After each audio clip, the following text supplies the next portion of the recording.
Ok. Boa noite a todos. Terça-feira, 23 de abril de 2024, estamos reunidos mais um encontro do Grupo de Estudos Teosóficos. Essa noite, na nossa reunião pública, recebemos o nosso irmão Oswaldo Condé. Ele é membro da Sociedade Teosófica, escritor, formando em Ciências da Religião. Ele traz hoje para nós um tema da palestra intitulada A Consciência Secreta das Plantas. Oswaldo, muito linda esse título, é um assunto que também me anima muito, me cativa muito, gosto muito. Muito obrigada por estar aqui conosco, por ter aceitado o nosso convite, pela sua gentileza de sempre e sua disponibilidade. Está com você a palavra. Muito obrigada. Então, boa noite a todos. Eu me sinto honrado de estar, né, presente nessa reunião, né? Sempre o convite gentil, né, do Goethe de Juiz de Fora, de Raquel, Sandro, né, Luciano, o pessoal sempre muito amigo, muito fraterno.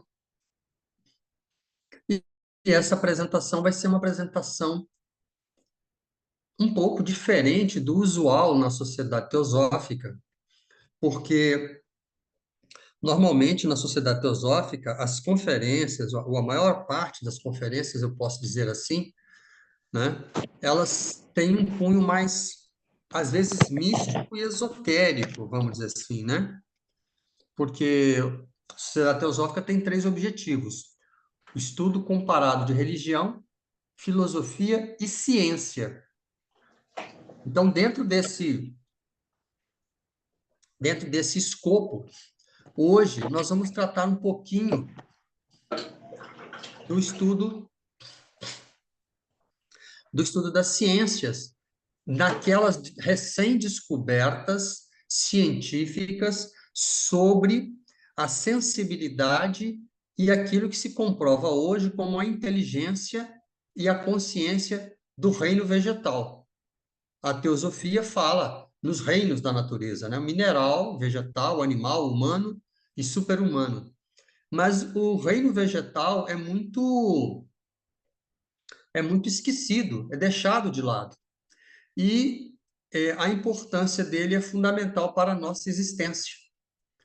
Então, nós vamos tratar desse aspecto, né, de um aspecto um tanto científico, né, com relação aos vegetais, mas, ao mesmo tempo, nós vamos perceber que esse estudo com base em informações científicas, ele tem um pé, de alguma forma, tem um pé na mística, tem um pé, né, na inter-relação dos reinos. Um pé não, uma raiz, para ser mais preciso. Então vamos ao nosso próximo slide, por favor, Raquel.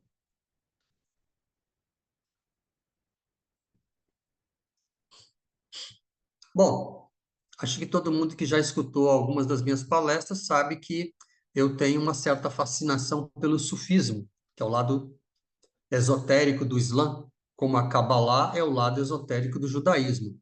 E nós temos aí uma frase extraída de um poema atribuído a Jalaluddin Rumi, né, o grande mestre dos derviches rodopiantes da Turquia. A frase está em espanhol porque foi uma conferência que eu fiz para a Federação Interamericana da Sociedade Teosófica, mas a tradução basicamente diz o seguinte: desde que chegastes ao mundo do ser, foi colocada uma escada para ti, para você escapar. Primeiro foste mineral, logo te convertestes em planta, depois em animal. Como pode isto ser um segredo para ti? Finalmente foste convertido em homem, com conhecimento, razão e fé. Infelizmente, o conhecimento, ele fala em conhecimento, razão, que o homem tem conhecimento, razão e fé. Infelizmente, nós estamos ignorando as informações e os conhecimentos que são trazidos sobre os reinos ditos inferiores, né? Como animais, e o reino animal e o reino vegetal. E isso tem gravíssimas consequências. Próximo slide, por favor. E esta frase do Rumi mostra, já desde o início, que, na verdade, todos esses reinos estão entrelaçados. A vida passou por todos esses reinos até chegar ao reino humano, né? Bom, nós vamos falar sobre consciência. E aí, a relação ou a teoria, a tese, teoria, né? A afirmação de que as plantas têm um grau de consciência. E quão refinado ou quão alto é esse grau de consciência? Mas vamos começar com o Michio Kaku, que é um cientista muito conhecido, tem vários programas científicos sobre astrofísica, etc. Então, ele é muito nas plataformas, né, Netflix e outros, ele é muito conhecido. Aí ele fala, o que é consciência? Já que nós vamos falar sobre consciência, o que é consciência? É o número de ciclos de feedback necessários para criar um modelo de sua posição no espaço em relação a outros organismos e, finalmente, em relação ao tempo.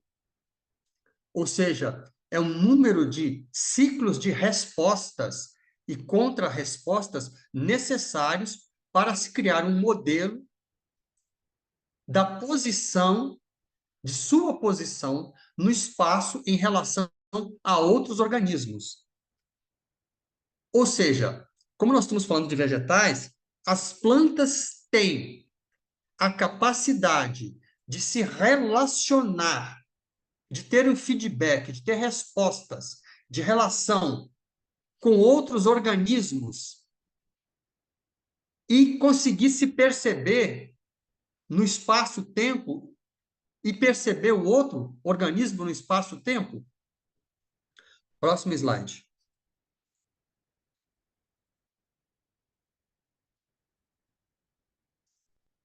Talvez, para quem tem mais de... isso é meio desagradável, né? Mas para quem tem mais de 40 anos, claro, né? Raquel, Luciana e as outras meninas presentes estão na faixa de 25, mas para quem tem mais de 40, como eu, deve ter visto o livro A Vida Secreta das Plantas, que é um livro clássico, talvez o primeiro livro em que se discutiu essa questão da sensibilidade e consciência das plantas. Esse livro, os cientistas de hoje, alguns cientistas de hoje, fazem observações um pouco desairosas sobre o livro, né? Eles não consideram que esse livro seja muito científico. Mas ele é um livro importante porque ele abriu a discussão sobre a possível consciência das plantas. E ao lado nós temos um livro que eu recomendo a todos, que é o primeiro livro publicado, se não me engano, do Peter Verleben, né? Aí o meu alemão não é essas coisas, mas o Peter Verleben, ele escreveu esse livro chamado A Vida Secreta das Árvores, não das plantas, mas das árvores. Ele é um guarda-parque alemão e ele fez uma série de observações e começou a fazer pesquisas sobre plantas e chegou a uma série de conclusões, onde ele produziu vários livros, sendo esse o primeiro, né? E onde ele discute o que elas sentem e como se comunicam. Próximo slide.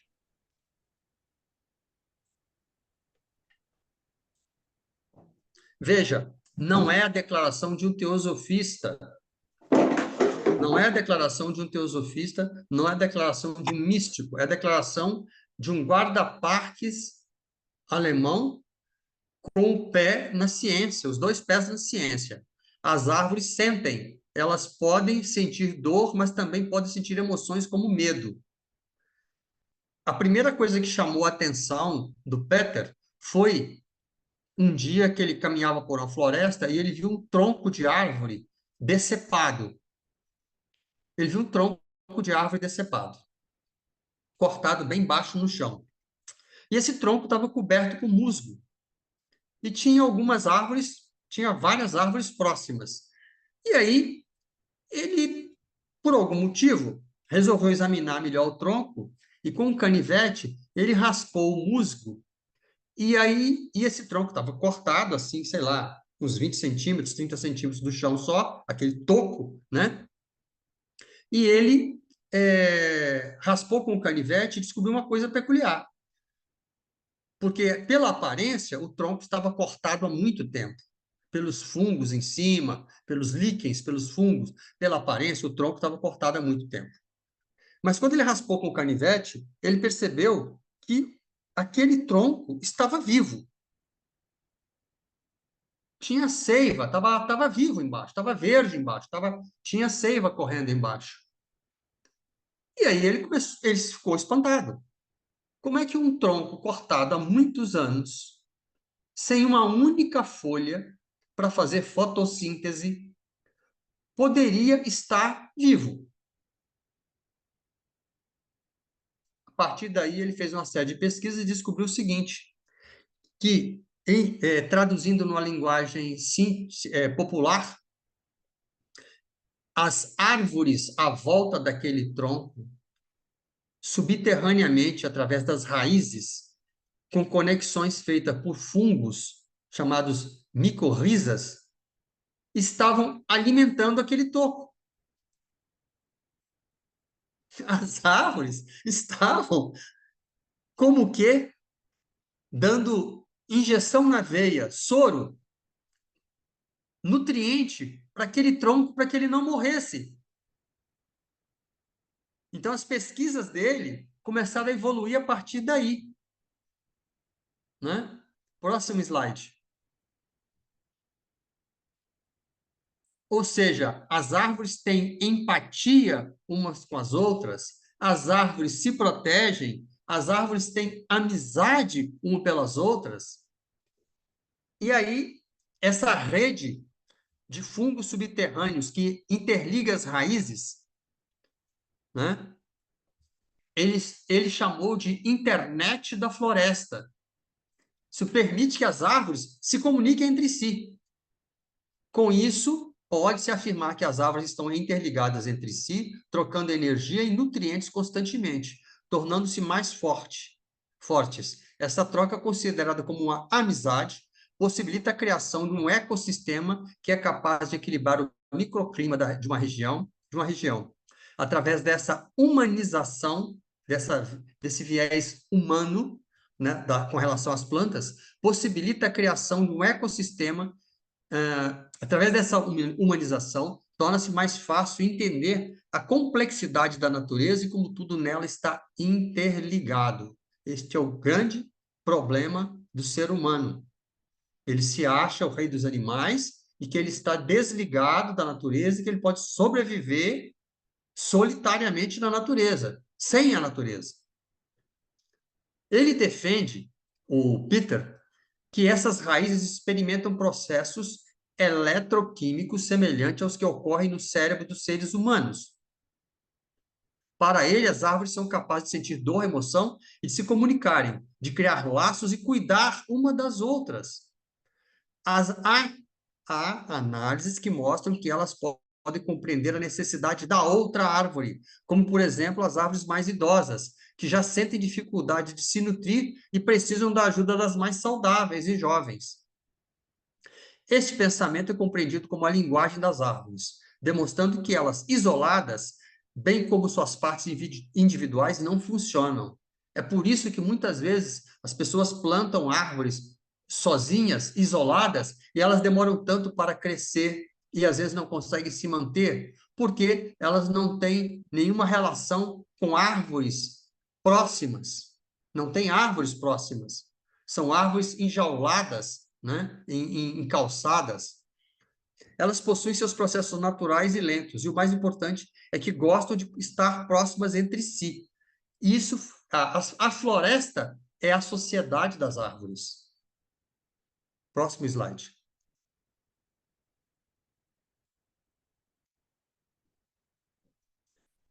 Além do livro anterior, né, A Vida Secreta das Árvores, do guarda-parque alemão, eu sugiro fortemente também esses livros do Stefano Mancuso, que é um neurobiologista italiano, que fez uma série de pesquisas e coletou dados sobre o reino vegetal, e eu diria que 60% da minha apresentação está calcada no trabalho dele, que é um trabalho que não dá para não mencionar. Inclusive, é um autor que o nosso irmão Marco Aurélio Bilibio cita muito e recomenda no curso dele. O Marco Aurélio é doutor em ecopsicologia, né? Que ele faz essa junção da psicologia e da natureza, da ecologia. E o Stefano Mancuso é um dos autores que faz parte da bibliografia recomendada por ele.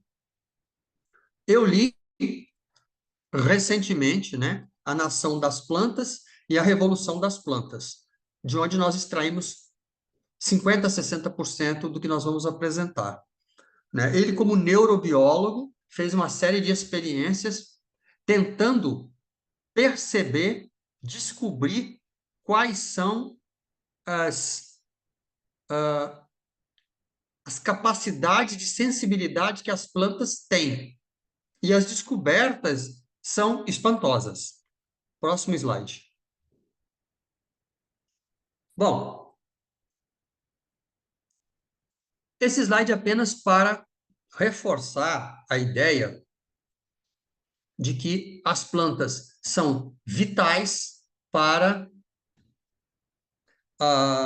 o reino animal, incluindo aí os homens, né? Então, as plantas fazem um link, faz uma ligação entre o reino animal e o reino humano, né? Se você separar o humano do reino animal, não é? E elas estabelecem uma coisa chamada homeostase. Elas ajudam a manter o mesmo. O mesmo quê? O mesmo equilíbrio da natureza. O grande problema do homem é que ele está rompendo a teia da vida, ele está rompendo o equilíbrio da natureza. As consequências são inimagináveis, né? Os cientistas não conseguem prever o quão desastroso, sabem que vai ser desastroso, mas não sabem o quão desastroso realmente vai ser tudo isso. Próximo slide, por favor.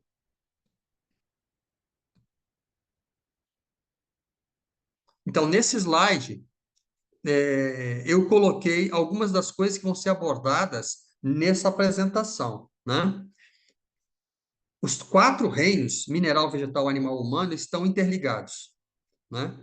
Eles estão interligados. E as plantas são o elemento de ligação entre o reino animal e o reino humano, como já dito. 31 espécies diferentes de plantas, né, eh, são catalogadas com frequência. Ano passado foram catalogadas 2.000 plantas novas, desconhecidas. Pode-se tentar imaginar quanto elemento fitoterápico, quantos remédios preciosos, quantas nutrientes nós poderíamos extrair dessas 2.000 novas plantas. Nem os cientistas ainda têm respostas para isso, porque elas foram recentemente descobertas e têm que ser analisadas, têm que ser feitos exames químicos, laboratoriais, não é? O outro detalhe é o seguinte: se fosse feita uma eleição dos reinos para ver quem manda nesse planeta, quem deveria governar o planeta, as plantas ganhariam disparadamente. Porque 97% da vida nesse planeta são plantas.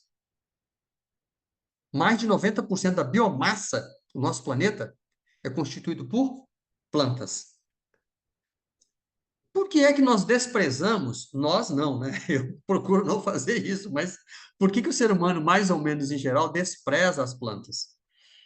Porque elas não se locomovem, porque elas não falam, porque aparentemente elas são burrinhas, Porque elas não têm órgãos específicos distribuídos ao longo do corpo. Por exemplo, as plantas não têm cérebro, né? Nós temos uma caixa craniana, né? E essa máquina maravilhosa, que é o cérebro, que levou centenas de milhares de anos para chegar na formatação atual. As plantas não têm um coração, elas não têm pulmões, elas não têm um cérebro, mas isso faz com que elas não sejam inteligentes, isso faz com que elas não tenham sensações.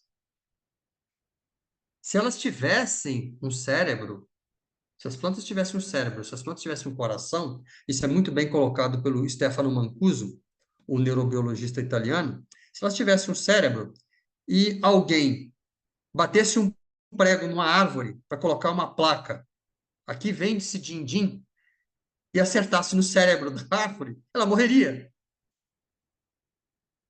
Não é? Se ela tivesse um coração e alguém cortasse exatamente a árvore ou um galho onde estivesse o coração, ela morreria.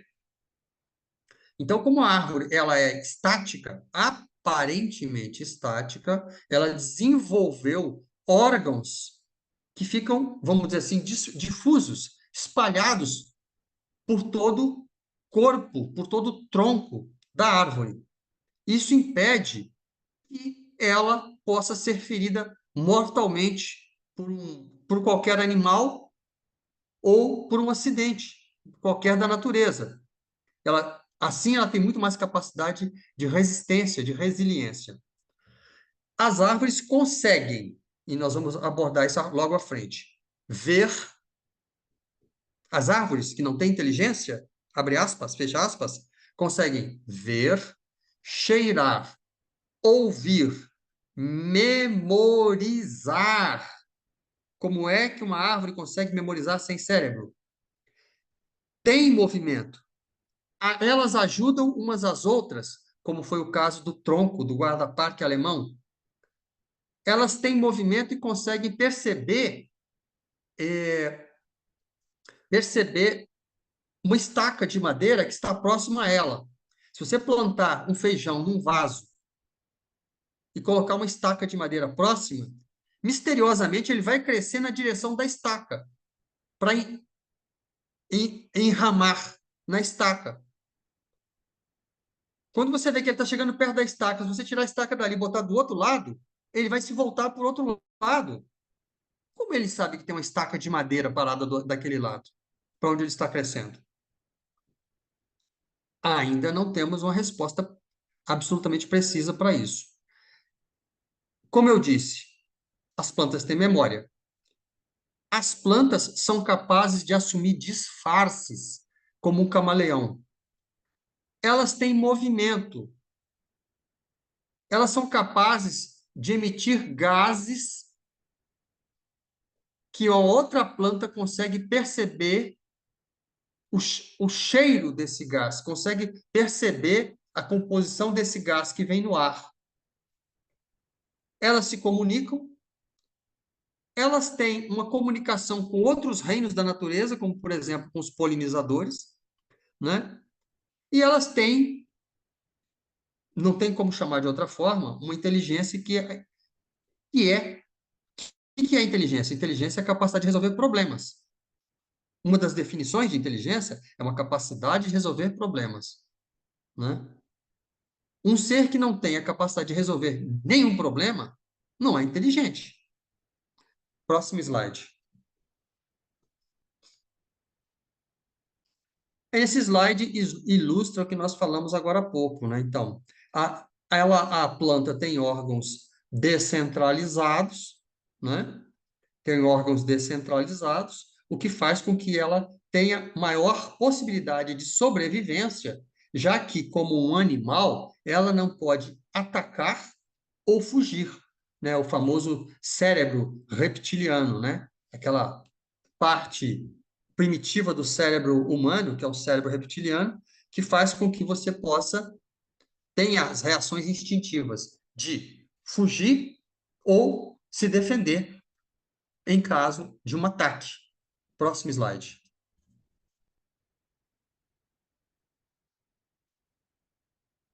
Como nós falamos, né, no slide anterior, né, as árvores têm uma série de capacidades e sensibilidades. Então, as árvores, as plantas têm fonotropismo, ou seja, elas têm uma capacidade de perceber o som.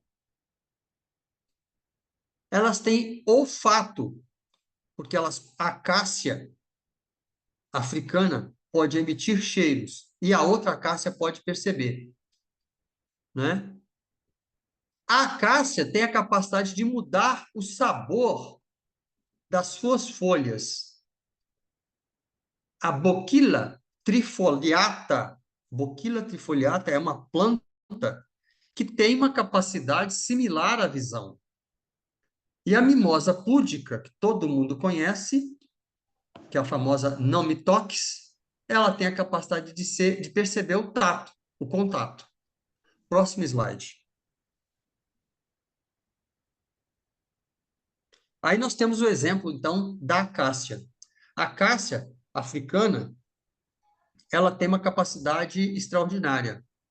Quando um animal, um predador para ela, naturalmente, que é um predador, que é, no caso, uma girafa ou uma zebra, se aproxima dela e começa a mastigar as suas folhas, ela tem a capacidade a primeira acácia que é atacada, vamos dizer que tem um pequeno bosque de acácias, uma delas é atacada por uma girafa.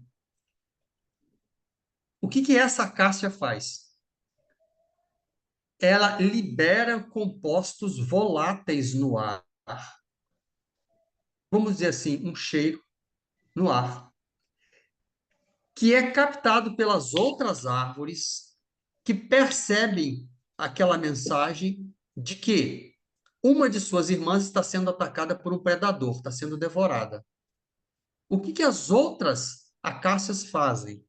Automaticamente, elas mudam a composição química das suas folhas, tornando as folhas desagradáveis ao paladar dos herbívoros. Veja, uma planta está alertando as suas irmãs que tem um perigo iminente e que elas tomem uma providência, e elas o fazem.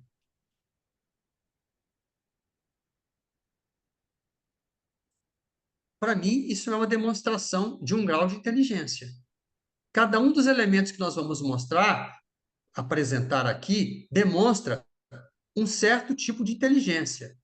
Mas quando você soma todos esses elementos, fica flagrante que a coisa é mais complexa do que parece, que o reino animal não é um reino invisível, né? A gente passa por uma árvore, por uma planta e não enxerga. Próximo slide.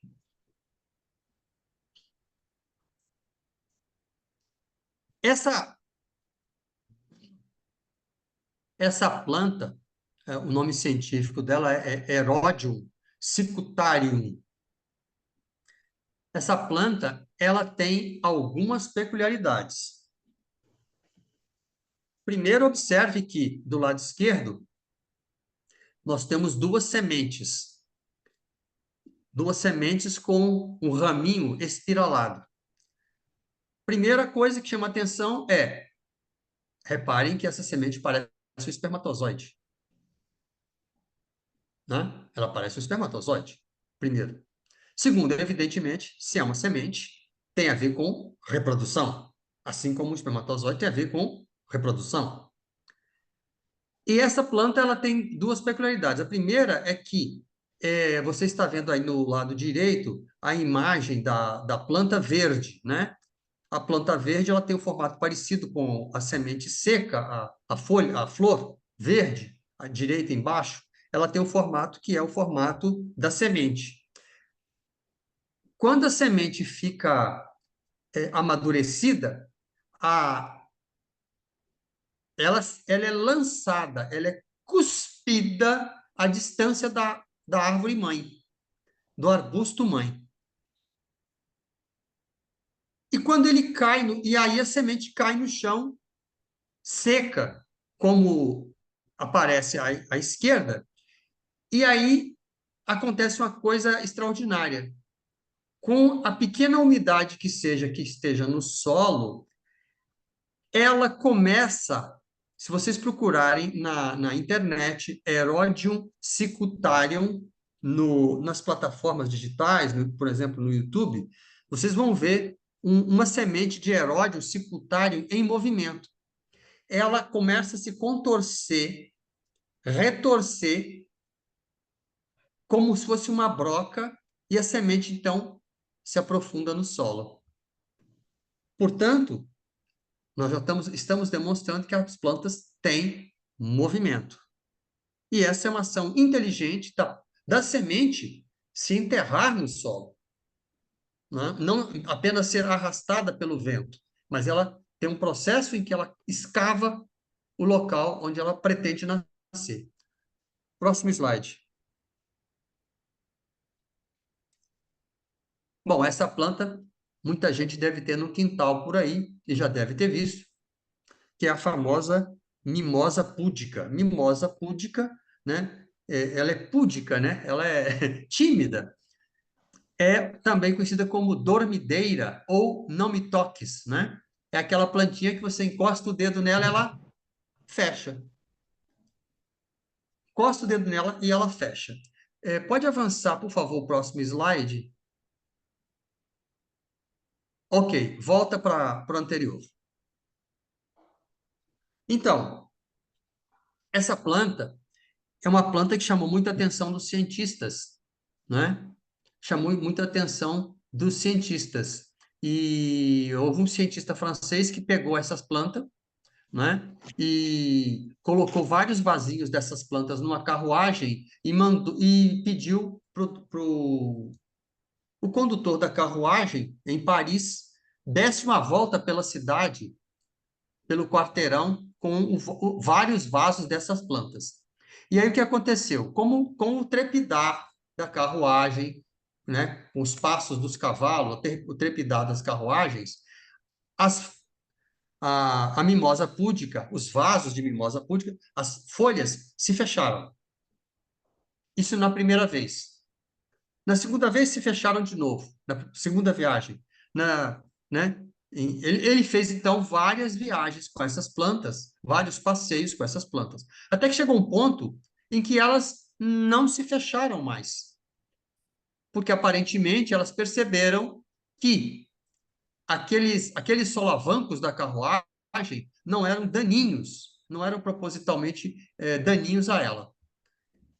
Ora, essa experiência foi feita há muitos anos atrás, mas, bem mais recentemente, o Stefano Mancuso, né, reproduziu essa experiência utilizando equipamentos de laboratório e modernos, e ele fez repetiu a experiência. Só que, em vez de usar uma carruagem, ele colocou vários vasos dessa planta num aparelhozinho, né, um aparelho mecânico, que soltava os vasinhos a 5, 10 centímetros de uma mesa. Os vasinhos, então, eram soltos e batiam na mesa, depois eram elevados de volta. Isso acontecia várias vezes, várias vezes. E ele fez isso até que as plantas entenderam que aquela pequena pancada na mesa não lhes era prejudicial. E aí, o Stefano Mancuso deixou as plantas tranquilas, sossegadas, e 40 dias depois ele repetiu a experiência. Sabe o que aconteceu? Sabe o que aconteceu?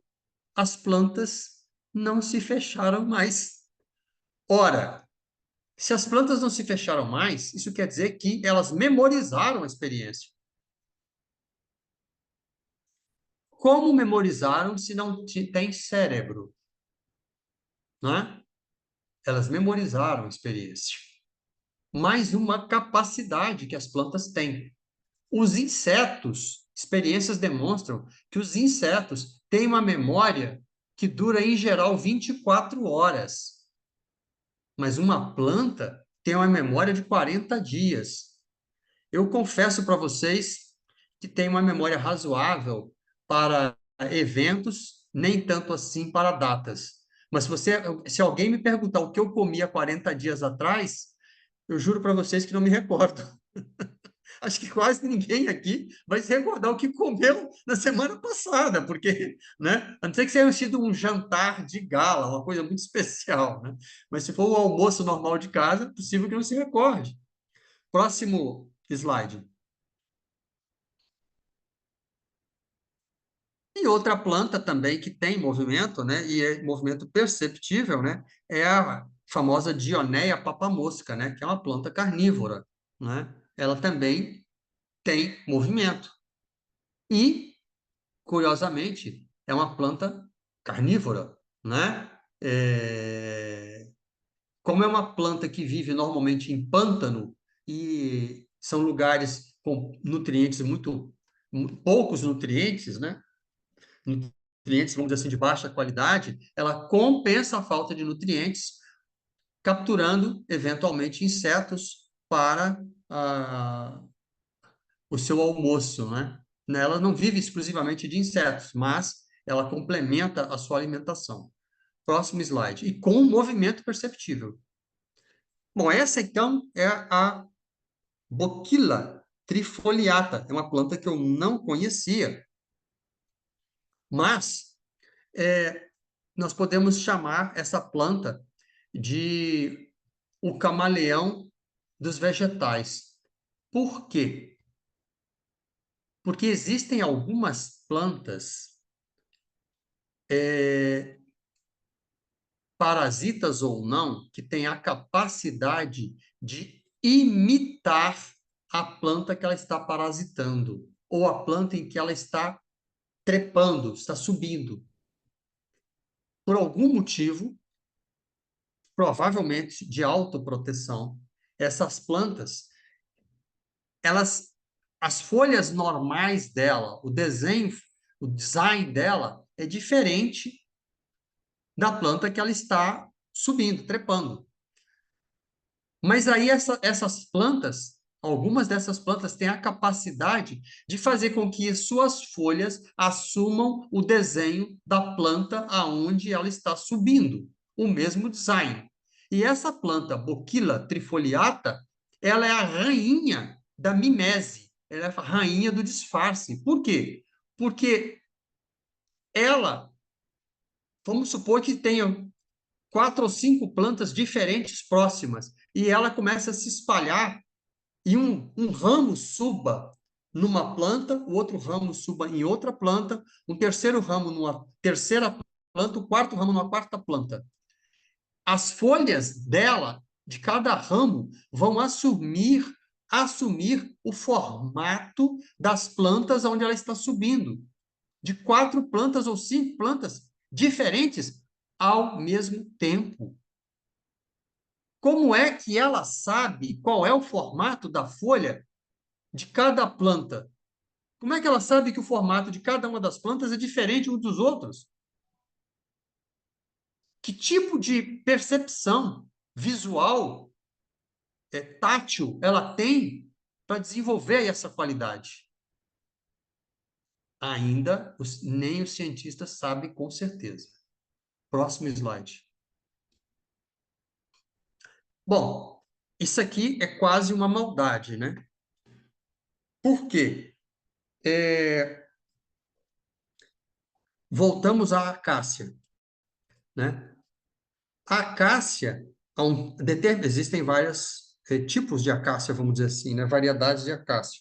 Existe uma variedade de acácia que ela gera um néctar extrafloral, ou seja, é um néctar que não é produzido nas flores, como são, por exemplo, o néctar que atrai as abelhas. É um néctar extrafloral, que é produzido em determinados pontos onde as folhas se juntam com o caule.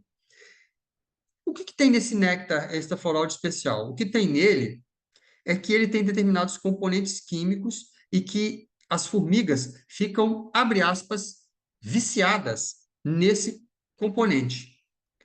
E as formigas, claro, nós não estamos falando das saúvas cortadeiras, né? Nós estamos falando de outro tipo de formiga. Essas formigas ficam embriagadas com esse néctar extrafloral. E quando aparecem insetos ou pragas que podem danificar esta variedade de acácia, ela libera nesse néctar extrafloral determinados componentes químicos que fazem com que as formigas fiquem mais agitadas e mais espertas, né?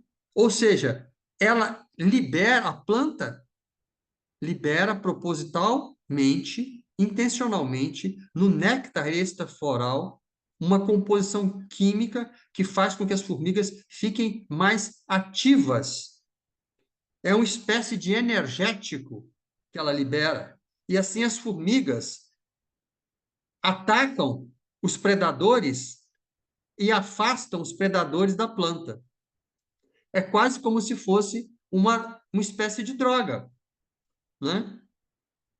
Mas veja que nível de compreensão, abre aspas, de raciocínio, que a planta percebe que tem predadores, que aquelas formigas podem afastar os predadores, então ela libera no néctar extrafloral uma substância química que vai agir no cérebro da formiga, no microcérebro da formiga, né? E faz a formiga atacar os predadores. Próximo slide.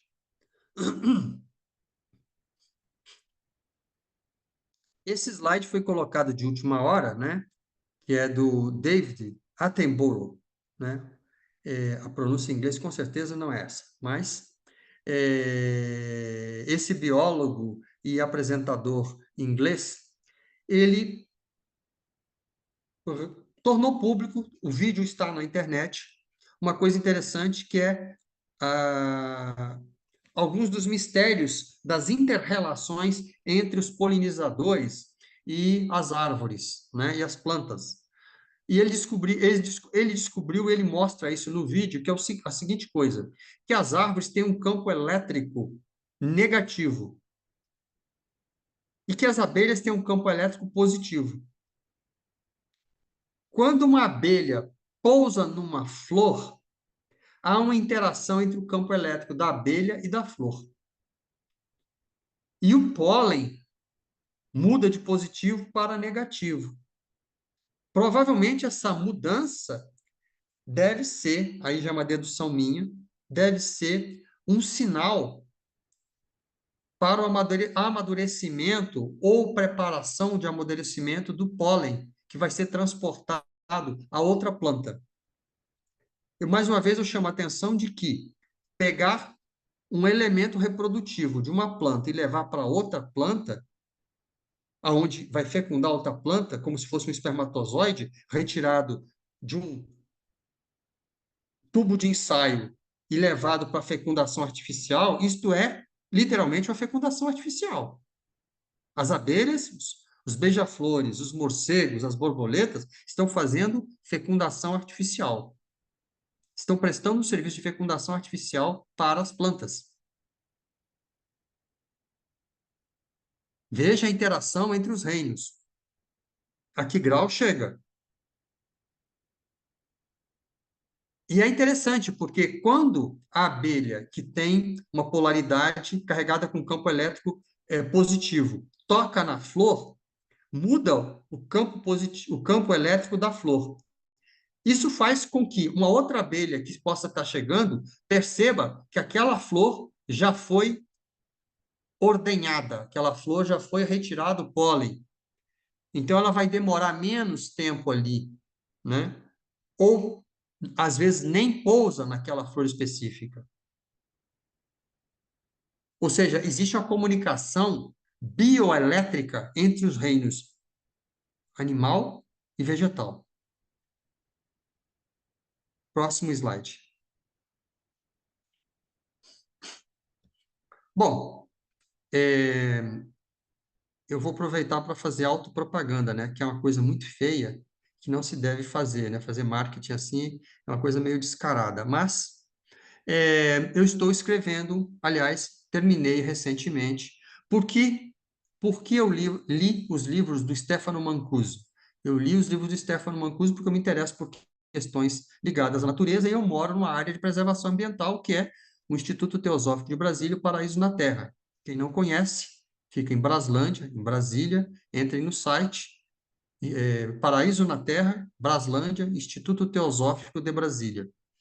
Vale a pena conhecer, tem muitas cachoeiras, é um lugar muito bonito. É administrado pela Sociedade Teosófica. Pode-se passar o dia ou se hospedar quando tem eventos. Então, eu li os livros do Stefano Mancuso porque eu estava escrevendo e terminei recentemente, eu li como pesquisa, um livro que é um conto ecológico que fala da revolta das árvores contra os seres humanos. As árvores se reúnem e fazem um debate para discutir, uma discussão para saber o que fazer com os seres humanos que estão destruindo, né? Estão destruindo, estão depredando, estão desmatando, né? a natureza. E o que então as árvores vão fazer? Bom, leia o livro quando for publicado, né?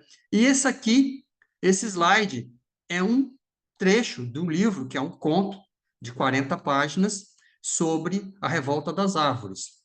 E aí que tem uma descrição da árvore, que é a árvore rainha, a árvore que eu chamo de árvore mãe, uma espécie de Eiwa de Avatar, né? A árvore mãe dá algumas definições sobre as árvores, né? E uma das definições sobre as árvores que ela coloca é o que está no slide. As folhas são o quê? Baterias de captação de energia solar. A flor, o que é? Sensualidade perfumada para atrair polinizadores. O fruto, útero da semente. Semente, o embrião de árvores a ser dispersado. Caule, esqueleto, armadura que protege o miolo e o sistema hidráulico, né? O caule é um sistema hidráulico por onde a seiva corre, não é? A água, a seiva, os nutrientes correm. A raiz, rede de comunicação inter-árvores e fungos. Conjunto. E o conjunto o que é? O conjunto que forma a árvore é o quê? Né? O conjunto é a atuação inteligente, autossustentável, com sensibilidade e capacidade de reproduzir organicamente o modelo, adaptável ao meio, ponte entre os animais e humanos, prestando serviço à vida como um todo. Essa definição são palavras da árvore mãe do livro que nós devemos lançar no segundo semestre. Próximo slide, por favor. Esse é um trecho, um trecho colocado no livro, não é? No início do livro, sobre a revolta das árvores, que diz o seguinte: por causa de uma flor arrancada, perdeu-se a semente. Por causa da semente, uma nova árvore se foi. Por causa da árvore, uma floresta. Por causa da floresta, um ecossistema. Sem o ecossistema, perdeu-se o clima. Por causa do clima, criou-se um deserto. A teia da vida foi rompida por causa do deserto. O deserto do coração. Próximo slide.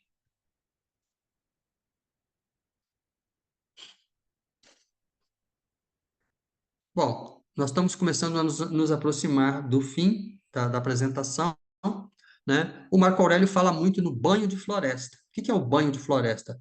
Em japonês, Shin-yoku. Shin-yoku é banho de floresta. É aquilo que é recomendado para todos nós, especialmente aqueles que vivem nas florestas de cimento, nas grandes cidades. Nós precisamos, de vez em quando, pisar no chão das florestas, né? Tomar esse banho de verde, sentir o cheiro da terra, tomar um banho de cachoeira, ir para lugares como o Paraíso na Terra, o Instituto Teosófico de Brasília. Esse contato com a natureza renova, esse contato com a natureza desestressa.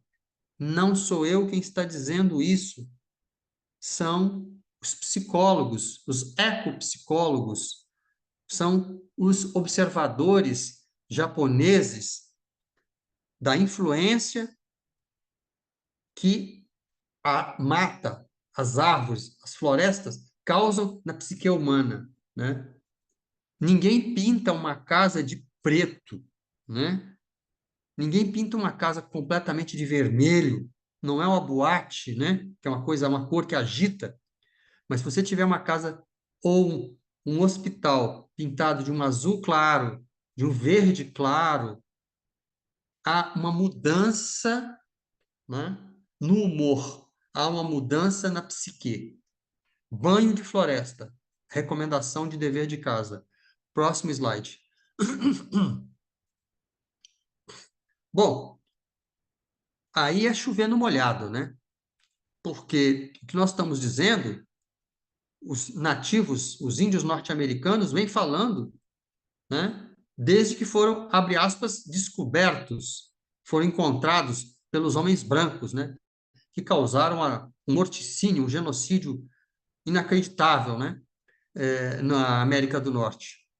Aí nós temos um trecho da carta do chefe Seattle, né? Quando o presidente norte-americano, em 1854, propôs comprar a terra dos índios, né?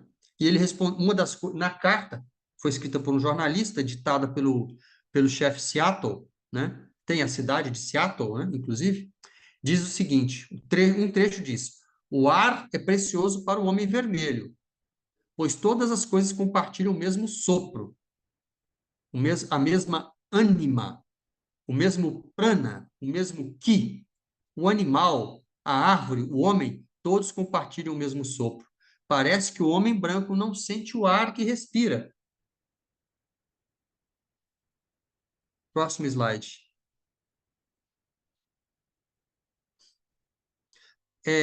Esse slide tem um pequeno erro, né? Mas eu vou aclarar. Nesse livro, A Nação das Plantas, do Stefano Mancuso, o neurobiólogo italiano, ele diz o seguinte: pois então, as plantas são o motor da vida, a parte fundamental, aí está fundamenta, a parte fundamental. O resto é carroceria.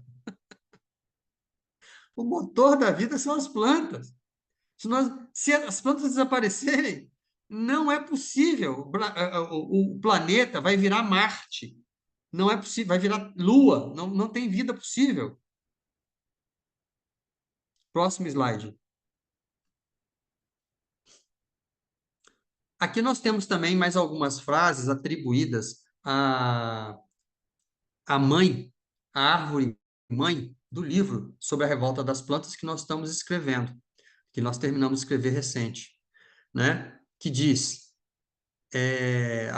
uma árvore pediu conselhos à árvore mãe, e a árvore mãe respondeu sobre os humanos, e ela respondeu: a presunção de que vocês, humanos, são inteligentes e a natureza é um mero bem a ser consumido, consome a noção de inteligência autoatribuída. Ou seja, né, a presunção de que só os humanos têm inteligência, essa presunção é uma burrice.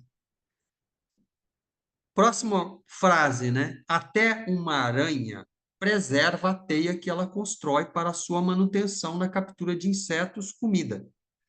Ela instintivamente sabe que quando um fio é quebrado, tem de ser reposto. Vocês, seres humanos, agem como se fossem os criadores da teia da vida, quando são meros componentes dela.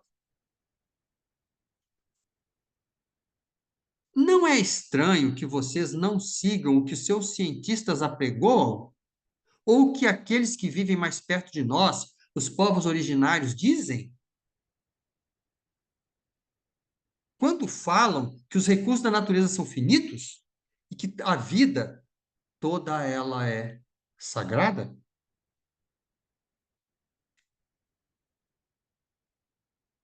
O que plantares, colherás. Nós, as árvores da natureza, estamos pedindo socorro. Socorro! Salvem vocês mesmos! Quando? Agora! Agora!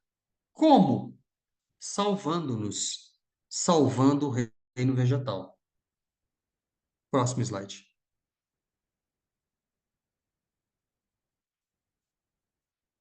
Aí nós temos um provérbio dos índios da etnia Cree, norte-americano. Somente após a última árvore ser cortada, depois que o último rio for envenenado, somente após o último peixe ser pescado, só então o homem descobrirá que o dinheiro não pode ser comido. Próximo slide. C'est fini. Terminamos.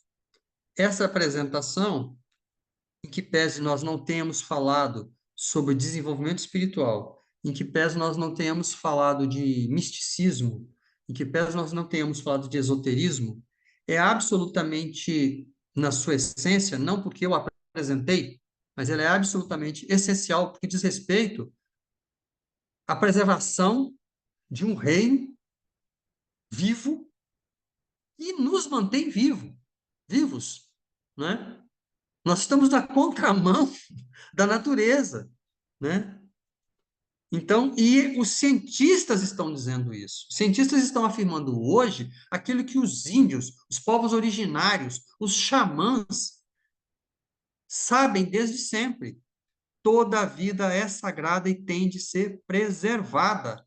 Não é possível você extinguir o reino animal, o reino vegetal e o ser humano achar que vai continuar numa boa aqui no planeta. Isso não existe. Todos os reinos estão interligados. A vida é una, a vida é uma só. Isso é uma expressão absolutamente teosófica. É uma expressão do sagrado. Obrigado.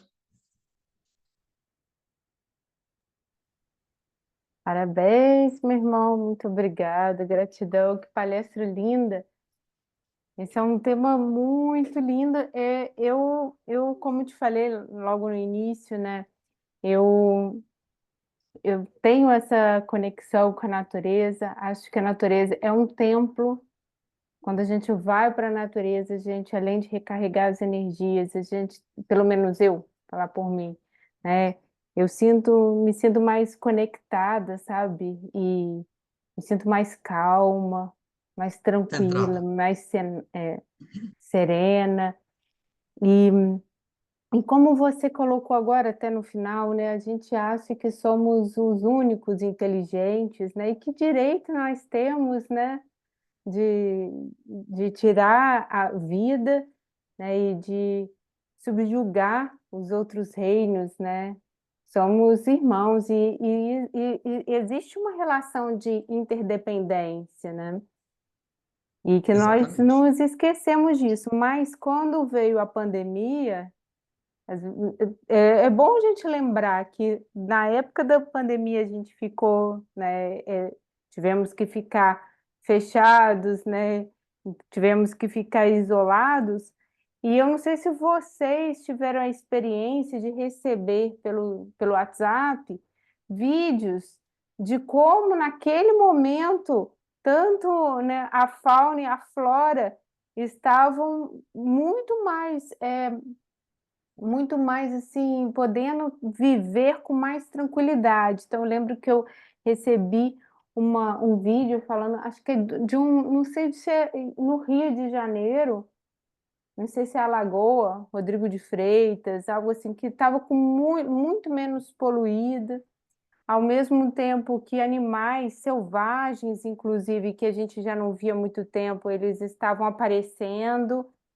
Então, assim, eu fiquei pensando naquele momento, acho que é uma reflexão que, né, muitos também devem ter feito, e como que nós, a gente se acha os donos do planeta, não é mesmo? E que coisa, quando a gente ficou, né, no cativeiro, eles saíram, eles se sentiram libertos. Isso me deu uma sensação até de constrangimento, né? O que que a gente não, o que que a gente tem feito para que eles se sintam assim? Então, muito obrigada. É um tema muito caro, muito importante, e como você disse, não é exatamente alguma teoria, né, da teosófica, assim, né? Mas isso é exatamente falando da espiritualidade, disso tudo que nós estamos estudando, né? Inclusive o primeiro objetivo da sociedade teosófica, da fraternidade. E a gente Aham, estabelecer esses laços, né, com todos, né, todos, né, uhum. todos os seres vivos, isso nos torna mais fraternos, né? É, A, eu, a fraternidade universal, ela não pode ser é, cerceada, né, somente ao reino humano e os outros reinos, dos quais nós dependemos, né, especialmente, né, o reino vegetal, né? Então, seria absurdo estancar a fraternidade universal somente no nosso egoísta reino, né? é, Não tem sentido. Não tem sentido, né? E como foi colocado na apresentação, a quantidade de elementos de percepção, de autopercepção das plantas é muito maior do que a gente imaginava a princípio, né? muito impressionante. Que elas percebam som, tato, cheiro, gosto, né? Consigo se situar no espaço e perceber que tem uma estaca de madeira ali e crescer naquela direção, que ela consiga se disfarçar de uma outra planta, mudar a sua forma, Nossa, disfarçar em outra planta, que né? inteligência, né? Né? Como que Então, pode? Fiquei um elemento desse já nos coloca pulga atrás da orelha, é, né? Poxa, então essa coisa tem algum tipo de inteligência. Mas quando você soma todos esses elementos, é quase assustador, é, né? É quase assustador, né? Como é que a não me toques, a mimosa púdica, consegue manter a memória de um evento 40 dias depois, né? Bom, mas você tem que é. sair, hein? Você tem que Que, sair em 10 minutos. o, o Condé, será que você pode falar um pouquinho sobre a questão da rede micelial? Porque parece que essa internet da natureza, pelo menos cientificamente no meio aí, já é falado que é uma rede micelial, né? Sim. Que propicia essa internet. Você poderia falar um pouquinho sobre isso? Rápidas palavras, há pouco tempo ainda. Não, lembrando que eu não sou cientista, né? Mas está comprovado, né, que essa rede de micélios, né, de fungos, né, é, existe uma espécie de, eles fazem um condomínio com as raízes das plantas, né? Eles fornecem alguns elementos químicos e recebem outros. Há uma troca, um intercâmbio de nutrientes aí. E eles interligam as raízes, né? E aí passam informações, vamos dizer assim, bioelétricas entre as árvores, né? Entre as árvores, faz uma comunicação como se fosse uma internet entre as árvores, né? Tem vários vídeos no YouTube mostrando isso, né? Tem inclusive conferências em espanhol e tem também com legenda em português do Stefano Mancuso, né? Tocando nesses assuntos. E eu vi uma experiência em que foi feita uma comunicação elétrica entre duas plantas diferentes, em que o cientista ele ligou uma planta, não sei se com eletrodos, né? Ele interligou uma planta à outra, sendo que a planta número 2 era uma mimosa púdica, era uma mimosa púdica. E aí ele tocou com uma vareta na planta número um. Mas como ela estava interligada à mimosa púdica, a planta número 2 fechou as folhas. Então ele mostrou que tem uma comunicação, né? É uma coisa extraordinária. Ele mostrou a comunicação assim visível no palco. É uma demonstração aquele programa norte-americano de divulgação científica chamado TED, TED, né? Então tem uns muito bonitos, uns programas muito interessantes, né?